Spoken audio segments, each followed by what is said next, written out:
Hi friends, welcome back to my channel. Friends, winter season లోకి ఇంట్లోకి తక్కువ price range లో దొరికే బెస్ట్ స్టోరేజ్ కెపాసిటీ కలిగిన గీజర్ కోసం చూస్తున్నారా? అయితే 5 స్టార్ రేటింగ్ కలిగిన 10 లీటర్ కెపాసిటీతో వచ్చే బెస్ట్ స్టోరేజ్ గీజర్ అయితే ఇది. ఈ లాంగ్ వే కంపెనీ నుండి వచ్చిన 10 లీటర్ కెపాసిటీ కలిగిన స్టోరేజ్ గీజర్ హాట్ వాటర్ ని 5 to 7 మినిట్స్ లో ఇవ్వడంతో పాటు ఆటో కట్ ఆఫ్ ఆప్షన్ కూడా ఉంటుంది.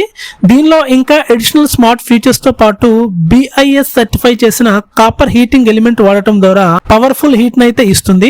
ఈ geyser smart and compact design లో రావటం వల్ల ఇంటీరియర్ లుక్స్ కి ఇది పర్ఫెక్ట్ గా సెట్ అవుతుంది. ఈ గీజర్ నైతే 3 to 4 మెంబర్స్ కలిగిన చిన్నపాటి ఫ్యామిలీకి అయితే తీసుకోవచ్చు. ఈ గీజర్ ని కిచెన్ లో గానీ బాత్రూమ్ లో గానీ మల్టీపర్పస్ యూస్ చేసుకోవచ్చు. ఇది ప్రెసెంట్ ఆఫర్ ప్రైస్ లో అమెజాన్ లో అయితే దొరుకుతుంది. ఈ గీజర్ యొక్క అన్బాక్సింగ్ అండ్ ఫుల్ డీటెయిల్స్ తో కూడిన ఫుల్ లెంత్ వీడియోని అయితే నా యూట్యూబ్ ఛానల్ లో అప్లోడ్ చేశాను. ఈ వీడియో లింక్ నా ఛానల్ దిగున ఉన్న రిలేటెడ్ వీడియోలో ఇచ్చాను. ఒకసారి క్లిక్ చేసి వాచ్ చేయండి. ఇలాంటి బెస్ట్ ప్రొడక్ట్ రివ్యూస్ గురించి, టెక్ అప్డేట్స్ గురించి నా ఛానల్ ని సబ్స్క్రైబ్ చేసి పక్కనే ఉన్న బెల్ ఐకాన్ ని యాక్టివేట్ చేయండి. Thanks for watching.